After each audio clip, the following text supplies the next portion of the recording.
మెదక్ జిల్లా రామాయంపేట మండలంలో మంత్రి వివేక్ వెంకటస్వామి పర్యటించారు. రామాయంపేట మండలం పర్వతాపూర్ కాట్రియాల మధ్య భారీ వర్షాలకు దిగిపోయిన రోడ్డును ఆయన పరిశీలించారు. రైతులు పంట నష్టాన్ని అడిగి తెలుసుకున్నారు. తెలంగాణ రాష్ట్ర ప్రభుత్వం వరద బాధితులను ఆదుకుంటుందని మంత్రి వివేక్ ఈ సందర్భంగా చెప్పారు. పంట నష్టపోయిన రైతులకు నష్టపరిహారం చెల్లించేందుకు చర్యలు చేపడుతున్నట్టు చెప్పారు. ఇల్లు కూలిపోయిన బాధితులకు ఇందిరమ్మ పథకం ద్వారా ఇళ్ల నిర్మాణానికి నిధులు మంజూరు చేస్తామని, ఎవరూ ఆందోళన చెందవద్దని సూచించారు. రామాయంపేట మహిళా డిగ్రీ కళాశాలకు సొంత భవనం నిర్మాణం చేసేందుకు కృషి చేస్తామని పేర్కొన్నారు. మొత్తం టౌన్ మునగడం జరిగింది. తర్వాత పర్వతీపూర్లో కూడా ఈ బ్రిడ్జ్ కొలాప్స్ కావడం, ఈ వర్షాల వలన ఒరిస్సాలో డిప్రెషన్ వచ్చింది.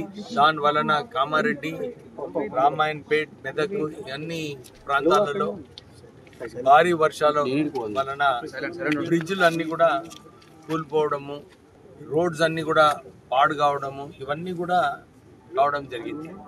ముఖ్యమంత్రి రేవంత్ రెడ్డి గారు వద్దామని చాలా ప్రయత్నం చేస్తున్నారు. హెలికాప్టర్లో వెదర్ కండిషన్స్ బాగాలేవని